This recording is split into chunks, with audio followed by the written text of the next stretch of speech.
Bismillahirrahmanirrahim. Assalamualaikum warahmatullahi wabarakatuh. Apa kabar semua? Alhamdulillah, mudah-mudahan sehat selalu dan selalulah menjadi sahabat Ammar. Kali ini saya akan menerangkan cara menghafal yang efektif, terutama menghafal juz Ammar.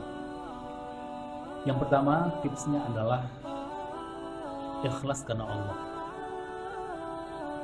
Karena Al-Quran adalah wahyu dari Allah Subhanahu wa ta'ala, maka kita harus memulangkannya kepada Allah. Kita mohon diberikan pertolongan oleh Allah menghafal ayat-ayatnya. Walaupun saat ini bagi sahabat amma ada semacam motivasi dan kewajiban dari fakultas, dari UIN, tetapi mari kita mengikhlaskan diri kepada Allah dan kita mohon pertolongan Allah agar kita dimudahkan menghafal ayat-ayat Allah Subhanahu wa ta'ala. Kedua, pastikan bacaan yang akan kita hafal sudah benar. Ayat demi ayat, surah demi surah yang akan kita baca, kita pastikan sudah benar. Kalau tidak yakin, maka tanyakan kepada orang yang lebih pintar atau lebih baik dari kita. Terserah siapa, guru kita langsung, sahabat kita mungkin, apakah ibu atau bapak kita, pastikan ayat yang kita baca sudah benar. Yang ketiga, mengulang-ulang ayat yang akan kita hafal. Ketika kita akan menghafal ayat demi ayat, maka kita ulang dulu pada satu surah. Apalagi juz amma itu surahnya pendek-pendek, maka satu surah itu kita hafal, kita ulang berapa kali yang kita anggap sudah mulai terasa hafalannya.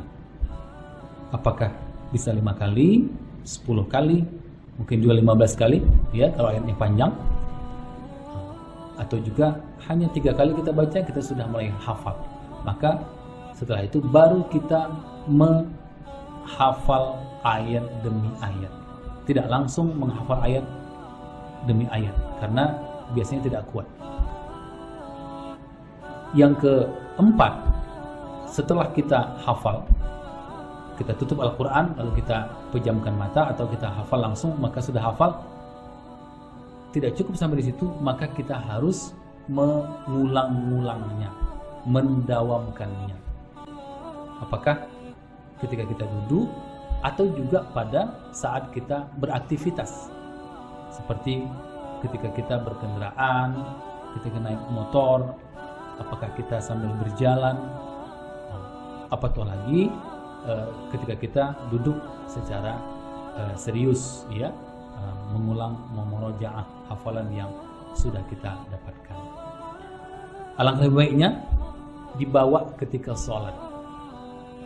Pada ayat sani, ayat kedua dari sholat kita, maka kita bacakan, kita mengulang sambil mengulang hafalan yang telah kita dapatkan. Kenapa? Karena memang ketika mengulang hafalan saat berdiri itu biasanya lebih kuat ketimbang saat duduk. Nah, jangan lupa juga bahwa gunakan Quran standar, yakni Quran pojok. Quran pojok itulah Quran yang di ujung dari lembaran itu atau di pojok itu berbentuk wakaf ya, tidak bersambung ke halaman berikutnya. Dan gunakanlah Quran yang terus sama bentuknya, sama tempat ayat itu ditempatkan oleh percetakan. Kadang-kadang juga ada Quran yang pojok, tetapi dia berbeda antara satu dengan yang lainnya. Tapi gunakanlah satu bentuk Al-Quran saja, sehingga nanti kita bisa membayangkan di mana ayat yang kita baca itu, ayat yang kita hafal itu di mana letaknya. Apakah di ujung, apakah di pangkal, atau di tengah, dan sebagainya. Ala kulli hal, sahabat amma, kita bermohon kepada Allah dengan kesungguhan kita, dengan usaha kita yang serius, insyaallah kita akan dengan mudah menghafal Al-Quran, terutama dalam program menjadi sahabat Allah. Demikian, terima kasih. Wassalamualaikum warahmatullahi wabarakatuh.